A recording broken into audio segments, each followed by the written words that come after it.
Hello everyone, good day. I am Jenny Silapena and today I will be presenting about Emily Bronte's novel Wuthering Heights.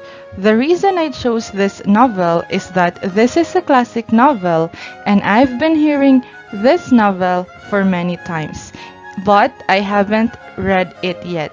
And I think this is the best opportunity for me to read and know this story. Altogether, let us know the story and its different features of the novel. Let's have first about the author. Emily Jane Bronte was an English novelist and poet who is best known for her only novel, Wuthering Heights, now considered a classic of English literature. She also published a book of poetry with her sisters Charlotte and Anne titled Poems by Currer, Elise and Acton Bell with their own poems finding regard as poetic genius. Emily was the second youngest of the four surviving Bronte siblings between the youngest Anne and her brother Branwell. She published under the pen name Ellis Bell. Now let's have her early life. Emily Bronte was born on July 30, 1818 to Maria Branwell and an Irish father, Patrick Bronte. The family was living on Market Street in the village of Thornton on the outskirts of Bradford in the West Riding of Yorkshire, England. Emily was the second youngest of six siblings, preceded by Maria, Elizabeth, Charlotte, and Branwell. In 1820, Emily's younger sister Anne, the last Bronte child, was born. Shortly thereafter, the family moved 8 miles away to Haworth, where Patrick was employed as perpetual curate. In Haworth, the children would have opportunities to develop their literary talents. When Emily was only 3, and all 6 children under the age of 8, she and her siblings lost their mother Maria to cancer on September 15, 1821. The younger children were to be cared for by Elizabeth Branwell, their aunt and Maria's sister.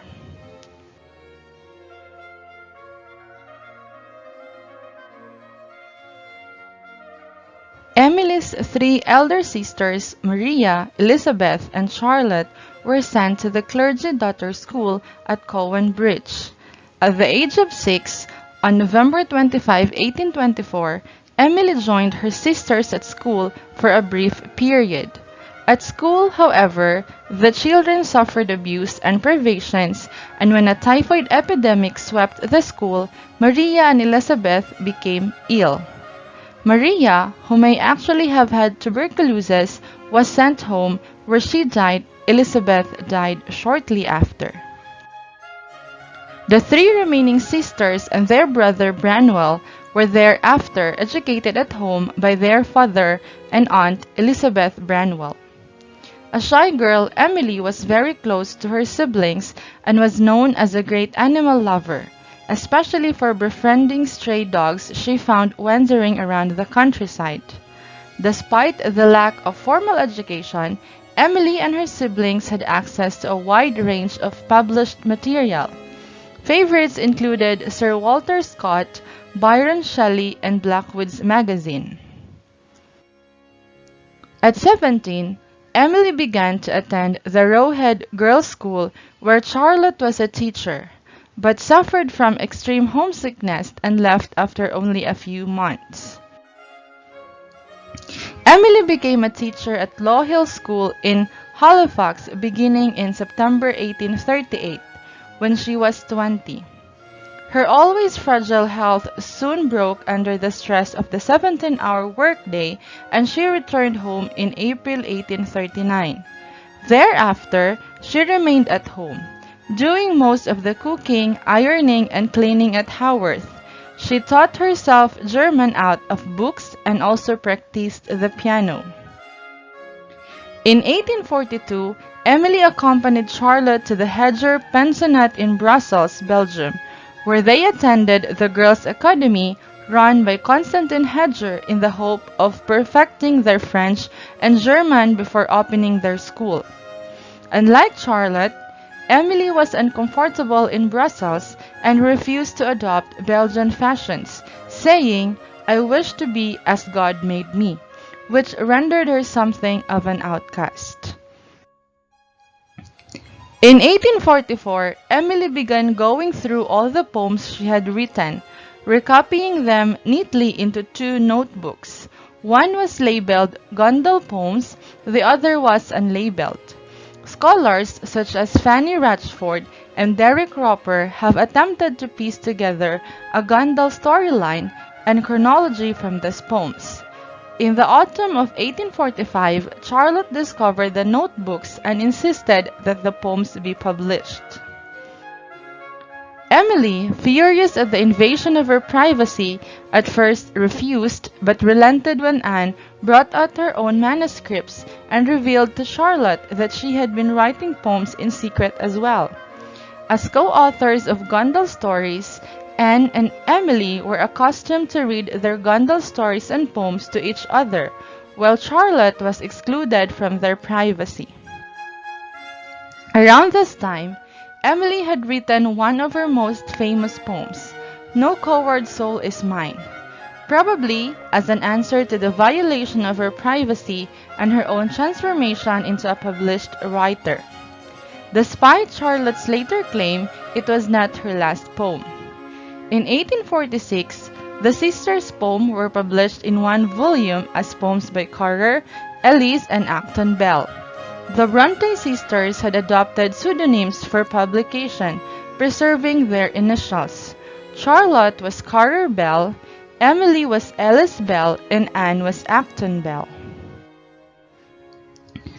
For personality and character, Charlotte presented Emily as someone whose natural love of the beauties of nature had become somewhat exaggerated owing to her shy nature, portraying her as too fond of the Yorkshire moors and homesick whenever she was away.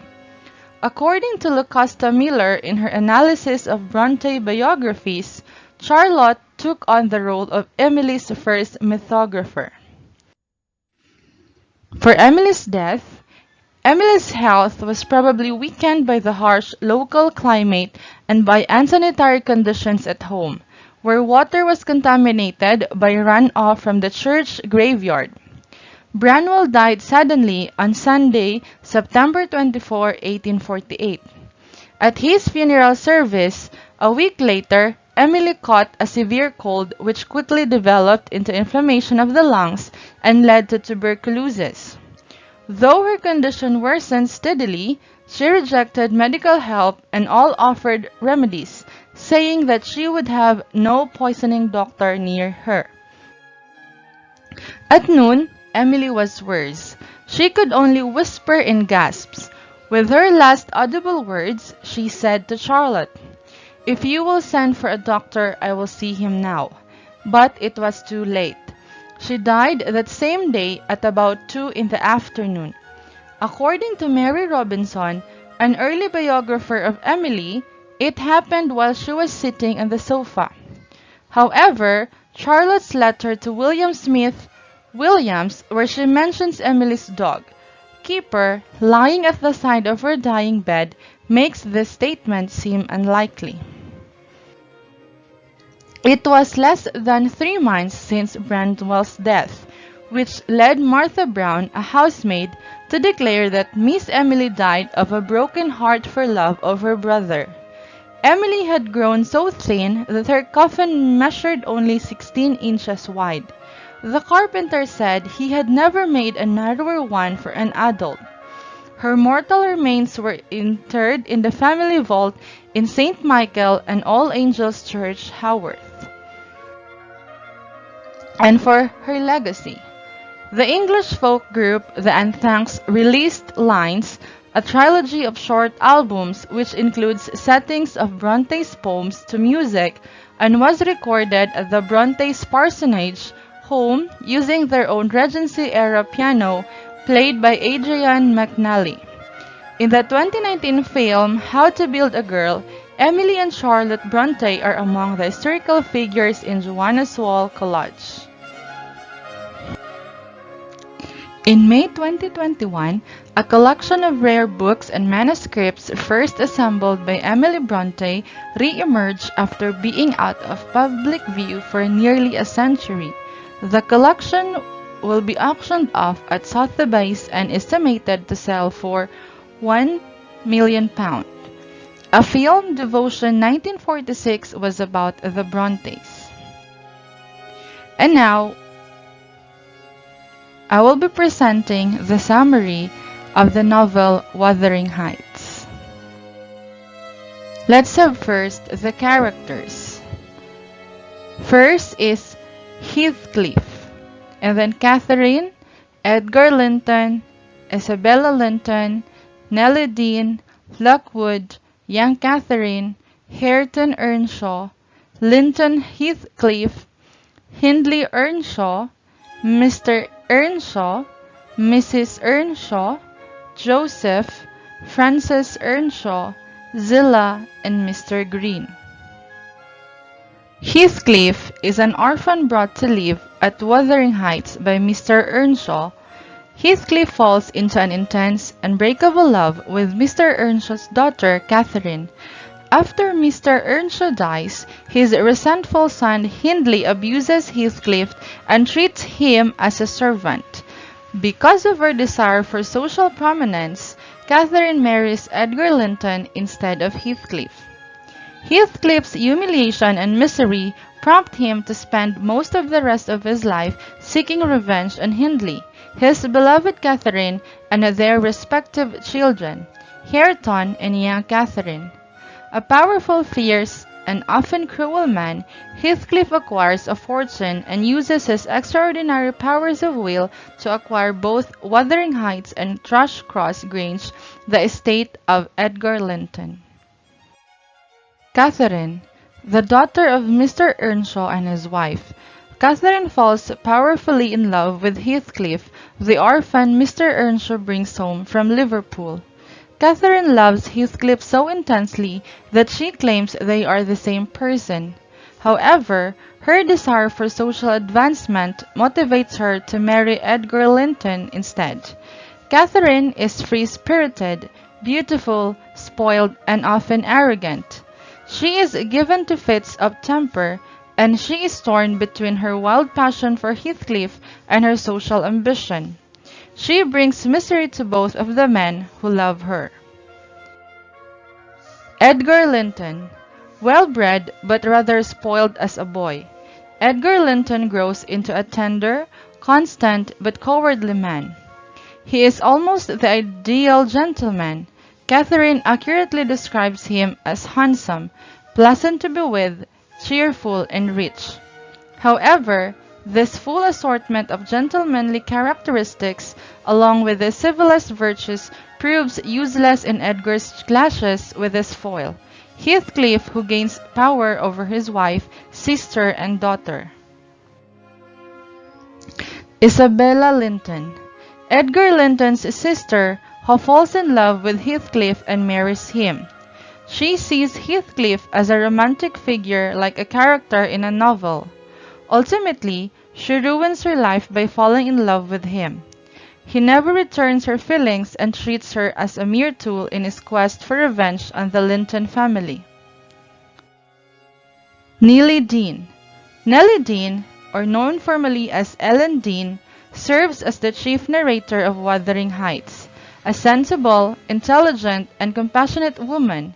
She grew up essentially alongside Hindley and Catherine Earnshaw and is deeply involved in the story she tells. She has strong feelings for the characters in her story, and these feelings complicate her narration. Lockwood, Lockwood's narration forms a frame around Nellie's. He serves as an intermediary between Nellie and the reader. A somewhat vain and presumptuous gentleman, he deals very clumsily with the inhabitants of Wuthering Heights. Lockwood comes from a more domesticated region of England. and he finds himself at a loss when he witnesses the strange household's disregard for the social conventions that have always structured his world. As a narrator, his vanity and unfamiliarity with the story occasionally lead him to misunderstand events. Young Catherine. The first Catherine begins her life as Catherine Earnshaw and ends it as Catherine Linton. Her daughter begins as Catherine Linton and, assuming that she marries Hareton after the end of the story, goes on to become Catherine Earnshaw. The mother and the daughter share not only a name, but also a tendency toward headstrong behavior, impetuousness, and occasional arrogance. However, Edgar's influence seems to have tempered young Catherine's character, and she is a gentler and more compassionate creature than her mother. Hareton Earnshaw. The son of Hindley and Frances Earnshaw, Hareton is Catherine's nephew. After Hindley's death, Heathcliff assumes custody of Hareton and raises him as an educated field worker, just as Hindley had done to Heathcliff himself. Thus, Heathcliff uses Hareton to seek revenge on Hindley. Illiterate and quick-tempered, Hareton is easily humiliated, but shows a good heart and a deep desire to improve himself. At the end of the novel, he marries young Catherine. Linton Heathcliff. Heathcliff's son by Isabella. Weak, snivelling, demanding, and constantly ill. Linton is raised in London by his mother and does not meet his father until he is 13 years old, when he goes to live with him after his mother's death. Heathcliff despises Linton, treats him contemptuously, and by forcing him to marry the young Catherine, uses him to cement his control over Thrushcross Grange after Edgar Linton's death. Linton himself dies not long after this marriage. Hindley Earnshaw. Catherine's brother and Mr. Earnshaw's son. Hindley resents it when Heathcliff is brought to live at Wuthering Heights. After his father dies and he inherits the estate, Hindley begins to abuse the young Heathcliff, terminating his education and forcing him to work in the fields. When Hindley's wife Frances dies shortly after giving birth to their son Hareton, he lapses into alcoholism and dissipation. Mr. Earnshaw. Catherine and Hindley's father. Mr. Earnshaw adopts Heathcliff and brings him to live at Wuthering Heights. Mr. Earnshaw prefers Heathcliff to Hindley, but nevertheless bequeaths Wuthering Heights to Hindley when he dies. Mrs. Earnshaw. Catherine and Hindley's mother, who neither likes nor trusts the orphan Heathcliff when he is brought to live at her house. She dies shortly after Heathcliff's arrival at Wuthering Heights. Joseph. A long-winded, fanatically religious elderly servant at Wuthering Heights.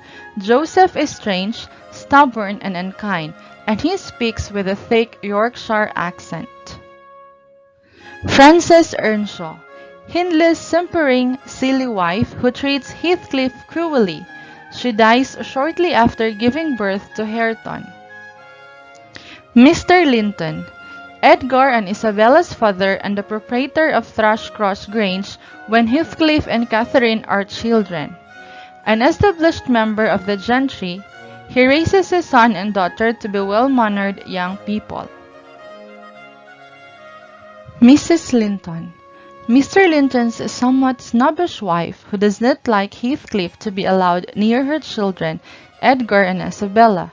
She teaches Catherine to act like a gentlewoman, thereby instilling her with social ambitions.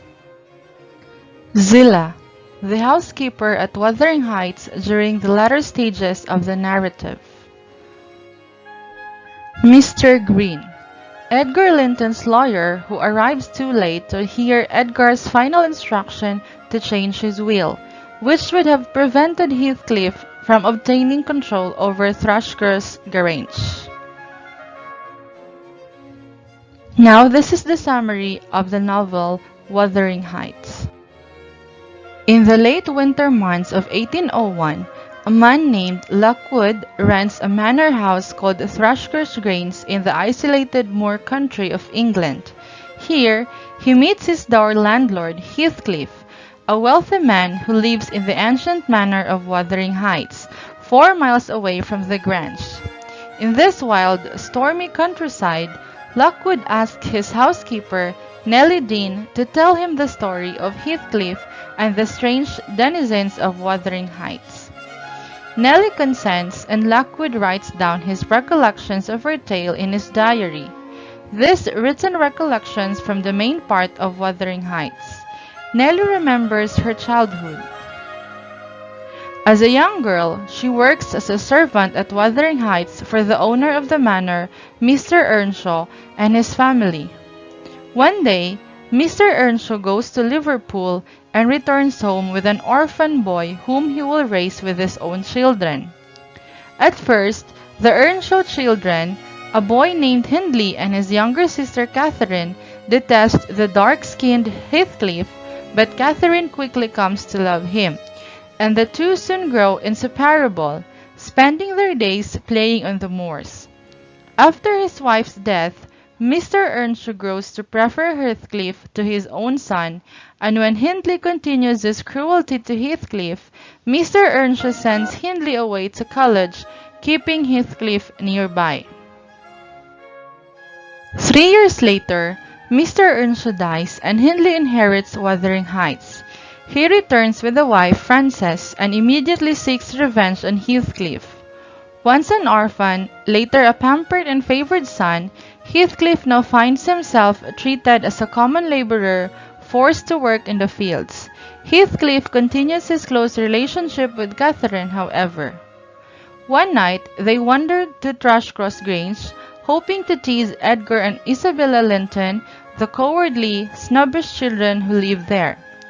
Catherine is bitten by a dog and is forced to stay at the Grange to recuperate for 5 weeks, during which time Mrs. Linton works to make her a proper young lady. By the time Catherine returns, she has become infatuated with Edgar, and her relationship with Heathcliff grows more complicated. When Frances dies after giving birth to a baby boy named Hareton, Hindley descends into the depths of alcoholism and behaves even more cruelly and abusively toward Heathcliff. Eventually, Catherine's desire for social advancement prompts her to become engaged to Edgar Linton, despite her overpowering love for Heathcliff. Heathcliff runs away from Wuthering Heights, staying away for 3 years and returning shortly after Catherine and Edgar's marriage. When Heathcliff returns, he immediately sets about seeking revenge on all who have wronged him. Having come into a vast and mysterious wealth, he deviously lends money to the drunken Hindley, knowing that Hindley will increase his debts and fall into deeper despondency. When Hindley dies, Heathcliff inherits the manor. He also places himself in line to inherit Thrushcross Grange by marrying Isabella Linton, whom he treats very cruelly. Catherine becomes ill, gives birth to a daughter, and dies. Heathcliff begs her spirit to remain on earth. She may take whatever form she will. She may haunt him, drive him mad, just as long as she does not leave him alone. Shortly thereafter, Isabella flees to London and gives birth to Heathcliff's son, named Linton after her family. She keeps the boy with her there. 13 years pass, during which Nellie Dean serves as Catherine's daughter's nursemaid at Thrushcross Grange. Young Catherine is beautiful and headstrong like her mother, but her temperament is modified by her father's gentler influence. Young Catherine grows up at the Grange with no knowledge of Wuthering Heights. One day, however, wandering through the moors, she discovers the manor, meets Hareton, and plays together with him. Soon afterwards, Isabella dies and Linton comes to live with Heathcliff. Heathcliff treats his sickly, whining son even more cruelly than he treated the boy's mother. 3 years later, Catherine meets Heathcliff on the moors and makes a visit to Wuthering Heights to meet Linton. She and Linton begin a secret romance conducted entirely through letters. When Nellie destroys Catherine's collection of letters, the girl begins sneaking out at night to spend time with her frail young lover who asks her to come back and nurse him back to health. However, it quickly becomes apparent that Linton is pursuing Catherine only because Heathcliff is forcing him to.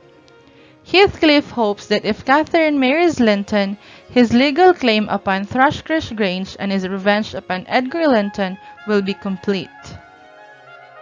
One day, as Edgar Linton grows ill and nears death, Heathcliff lures Nellie and Catherine back to Wuthering Heights and holds them prisoner until Catherine marries Linton. Soon after the marriage, Edgar dies, and his death is quickly followed by the death of the sickly Linton. Heathcliff now controls both Wuthering Heights and Thrushcrest Grange. He forces Catherine to live at Wuthering Heights and act as a common servant while he rents Thrushcrest Grange to Lockwood. Nellie's story ends as she reaches the present. Lockwood, appalled, ends his tenancy at Thrushcrest Grange and returns to London. However, 6 months later, he pays a visit to Nellie and learns of further developments in the story. Although Catherine originally mocked Hareton's ignorance and illiteracy, in an act of retribution, Heathcliff ended Hareton's education after Hindley died. Catherine grows to love Hareton as they live together at Wuthering Heights. Heathcliff becomes more and more obsessed with the memory of the elder Catherine to the extent that he begins speaking to her ghost. Everything he sees reminds him of her. Shortly after a night spent walking on the moors, Heathcliff dies. Hareton and young Catherine inherit Wuthering Heights and Thrushcrest Grange, and they plan to be married in the next New Year's Day. After hearing the end of the story, Lockwood goes to visit the graves of Catherine and Heathcliff. Now let's have the chronology of the novel Wuthering Heights. The story of Wuthering Heights is told through flashbacks recorded in diary entries, and events are often presented out of chronological order. Lockwood's narrative takes place after Nellie's narrative, for instance, but is interspersed with Nellie's story in his journal. Nevertheless, the novel contains enough clues to enable an approximate reconstruction of its chronology, which was elaborately designed by Emily Bronte. For instance, Lockwood's diary entries are recorded in the late months of 1801 and in September 1802. In 1801, Nellie tells Lockwood that she has lived at Thrushcrest Grange for 18 years, since Catherine's marriage to Edgar, which must then have occurred in 1783. We know that Catherine was engaged to Edgar for 3 years and that Nellie was 22 when they were engaged, so the engagement must have taken place in 1780 and Nellie must have been born in 1758. Since Nellie is a few years older than Catherine, and since Lockwood comments that Heathcliff is about 40 years old in 1801, it stands to reason that Heathcliff and Catherine were born around 1761, 3 years after Nellie. There are several other clues like this in the novel, such as Hareton's birth, which occurs in June 1778. The following chronology is based on those clues and should closely approximate the timing of the novel's important events. This symbol before a date indicates that it cannot be precisely determined from the evidence in the novel, but only closely estimated.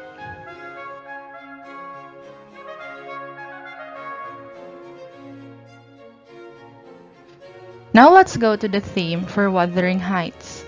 This novel has many themes, but let's focus on this one: the destructiveness of a love that never changes. Catherine and Heathcliff's passion for one another seems to be the center of Wuthering Heights, given that it is stronger and more lasting than any other emotion displayed in the novel, and that it is the source of most of the major conflicts that structure the novel's plot. As she tells Catherine and Heathcliff's story, Nellie criticizes both of them harshly, condemning their passion as immoral, but this passion is obviously one of the most compelling and memorable aspects of the book. It is not easy to decide whether Bronte intends the reader to condemn these lovers as blameworthy or to idealize them as romantic heroes whose love transcends social norms and conventional morality. The book is actually structured around two parallel love stories, the first half of the novel centering on the love between Catherine and Heathcliff, while the less dramatic second half features the developing love between young Catherine and Hareton. In contrast to the first, the latter tale ends happily, restoring peace and order to Wuthering Heights and Thrushcross Grange. The differences between the two love stories contribute to the reader's understanding of why each ends the way it does. The most important feature of young Catherine and Hareton's love story is that it involves growth and change. Early in the novel, Hareton seems irredeemably brutal, savage, and illiterate, but over time he becomes a loyal friend to young Catherine and learns to read. When young Catherine first meets Hareton, he seems completely alien to her world, yet her attitude also evolves from contempt to love. Catherine and Heathcliff's love, on the other hand, is rooted in their childhood and is marked by the refusal to change. In choosing to marry Edgar, Catherine seeks a more gentle life, but she refuses to adopt her role as wife, either by sacrificing Heathcliff or embracing Edgar. In chapter 12, she suggests to Nellie that the years since she was 12 years old and her father died have been like a blank to her, and she longs to return to the moors of her childhood. Heathcliff, for his part, possesses a seemingly superhuman ability to maintain the same attitude and to nurse the same grudges over many years. Moreover, Catherine and Heathcliff's love is based on their shared perception that they are identical. Catherine declares famously, "I am Heathcliff," while Heathcliff, upon Catherine's death, wails that he cannot live without his soul, meaning Catherine. Their love denies difference, and it is strangely asexual. The two do not gaze in the dark corners or arrange secret trysts as adulterers do. Given that Catherine and Heathcliff's love is based upon their refusal to change over time or embrace difference in others, it is fitting that the disastrous problems of their generation are overcome not by some climactic reversal, but simply by the inexorable passage of time and the rise of a new and distinct generation. Ultimately, Wuthering Heights presents a vision of life as a process of change and celebrates this process over and against the romantic intensity of its principal characters.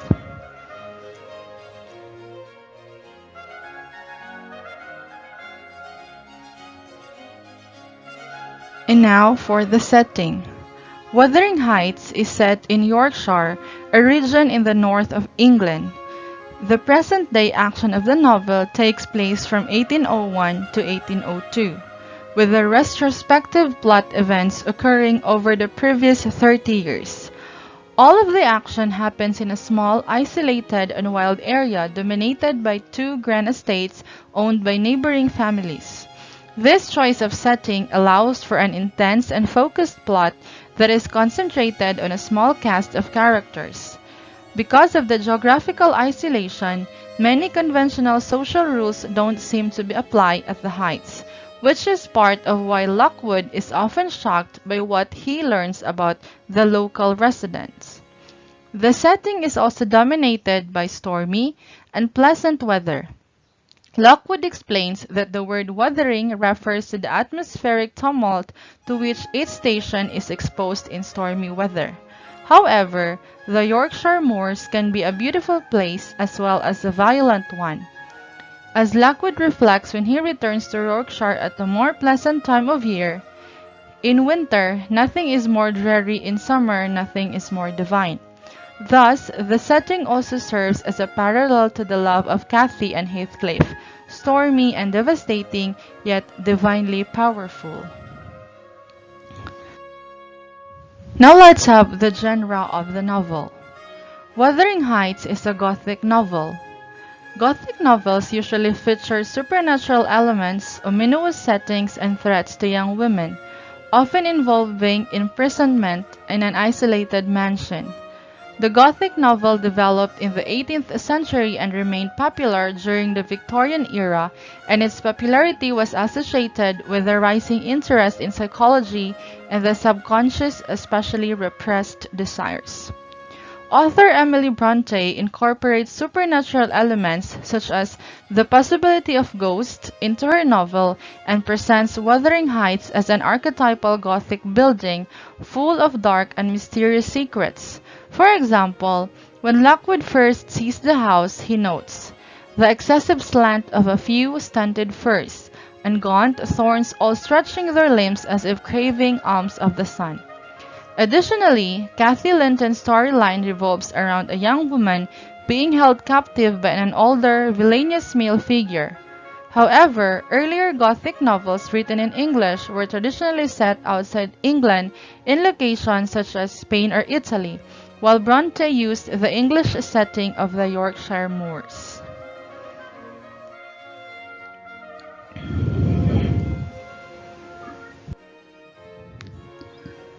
Foreshadowing. Foreshadowing in Wuthering Heights creates a narrative interest and suspense. In the initial chapters, Lockwood is confused by the strange inhabitants of Wuthering Heights.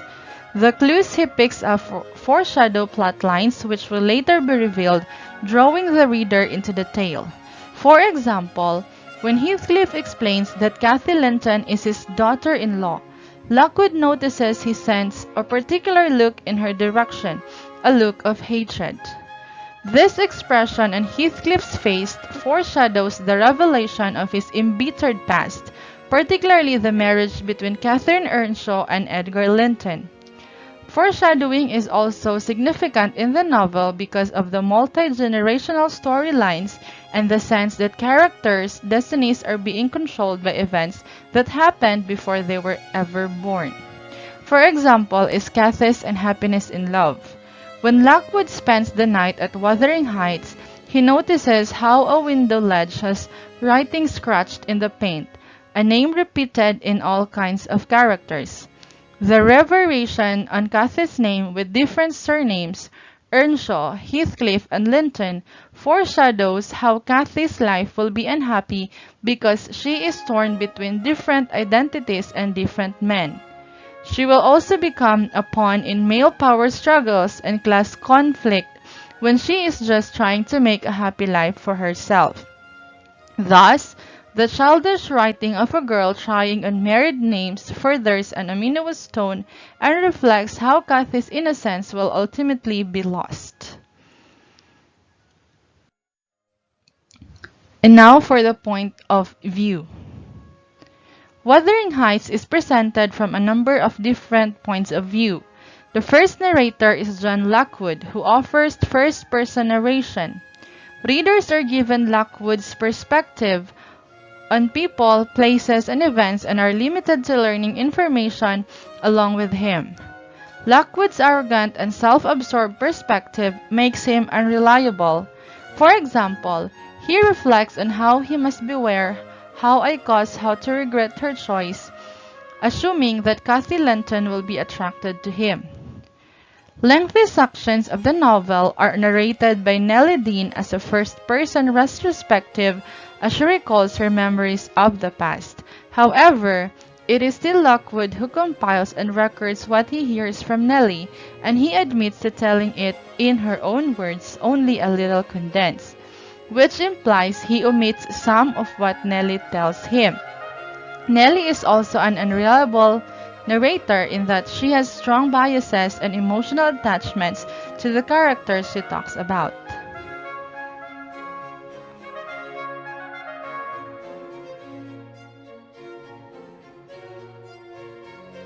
Tone. The tone is critical and disapproving throughout most of the novel, but it changes to become more hopeful and compassionate towards the end.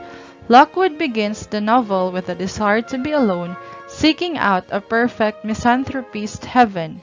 but quickly becomes annoyed by what he views as the antisocial and unrefined behavior of the residents of Wuthering Heights. With the exception of admiring Kathy's beauty, he usually shows disapproval towards the people he meets, sarcastically calling them a pleasant family. Because Nellie knows more about the complex histories of the Earnshaw and Linton families, she demonstrates more compassion in her narration, but she often expresses disapproval when speaking of Cathy Earnshaw and Heathcliff. She knows that they and others have made decisions that have culminated in the unhappy lives of Hareton and Cathy Linton. And that's the end of my presentation. Thank you for listening and have a good day.